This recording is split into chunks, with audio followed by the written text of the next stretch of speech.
வணக்கம். இந்த வீடியோவில் 2026ஆம் ஆண்டு மே மாத சம்பளம் அரசு ஊழியர்களுக்கு கொடுப்பதில் புதிய மாற்றம் சார்ந்து குட் நியூஸ் குறித்து தகவல்கள் கிடைத்திருக்கிறது. இது சார்ந்து முழு விவரத்தையும் பார்க்கலாம். இந்த வீடியோவை தொடர்ந்து பார்க்குறதுக்கு முன்னாடி நம்ம சேனலை இதுவரைக்கும் சப்ஸ்கிரைப் பண்ணாதவங்க இந்த வீடியோக்கு கீழே இருக்க ரெட் கலர் சப்ஸ்கிரைப் பட்டன் அழுத்தி சப்ஸ்கிரைப் பண்ணிக்கோங்க. அரசு ஊழியர்களுக்கு மகிழ்ச்சி தரக்கூடிய முக்கிய அறிவிப்பை மாநில அரசு வெளியிட்டிருக்கிறது. அரசு ஊழியர்கள் மற்றும் ஓய்வூதியர்களுக்கு அகவிலைப்படி 3% உயர்த்தப்படும் என்று அறிவிப்பு வெளிவந்துள்ளது. அகவிலைப்படி என்பது பணவீக்கத்தால் ஏற்படக்கூடிய வாழ்க்கை செலவு அதிகரிப்பை சமநிலைப்படுத்த அரசு ஊழியர்களுக்கு வழங்கப்பட்டு வரும் கொடுப்பனவு என்பது குறிப்பிடத்தக்கது. இது ஊழியர்களுடைய அடிப்படை சம்பளத்தில் 1% கணக்கீடு செய்யப்பட்டு வழங்கப்படும். பொதுவாக மத்திய அரசு ஊழியர்களுக்கு பொறுத்தளவில் ஒவ்வொரு ஆண்டும் 2 முறை, அதாவது ஜனவரி மற்றும் ஜூலை மாதங்களில் அகவிலைப்படி உயர்வு அறிவிக்கப்படும்.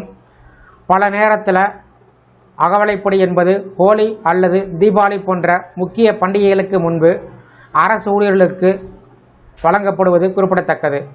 அரசு ஊழியர்கள் மற்றும் ஓய்வூதியர்களுக்கு அகவிலைப்படி 3% உயர்த்தப்படுவதாக புதிய அறிவிப்பு ஒன்றை மத்திய பிரதேச முதலமைச்சர் அறிவித்துள்ளார். இந்த உயர்வு மூலம் மத்திய பிரதேச மாநில அரசு ஊழியர்கள் அகவிலைப்படி 58% உயரும். புதிய அகவிலைப்படி 2026 ஏப்ரல் மாத சம்பளத்திலிருந்து கணக்கீடு செய்யப்பட்டு மே மாதத்தில் வழங்கப்படும் என்று அறிவிக்கப்பட்டுள்ளது. இதன் மூலம் மாநில அரசு ஊழியர்கள் மத்திய அரசு ஊழியர்களைப் போலவே 58% அகவிலைப்படியே பெறுவார்கள்.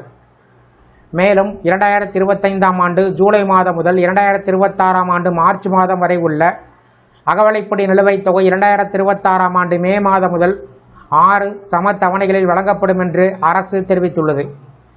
ஓய்வூதியர்களுக்கும் இந்த அறிவிப்பு பயன் கொடுக்கும். ஜனவரி மற்றும் பிப்ரவரி மாதங்களுக்கான ஓய்வூதியத்தில் அகவிலைப்படிய ஓய்வூதியர்கள் 58% பெறுவார்கள் என்றும் முதலமைச்சர் அறிவித்திருக்கிறார்.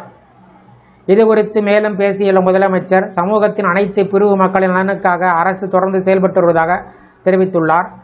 அதேபோல விவசாய நல ஆண்டு சார்ந்த அமைச்சரவை கூட்டத்தில் பல முக்கிய முடிவுகள் எடுக்கப்பட்டிருப்பதாகவும் கூறியுள்ளார்.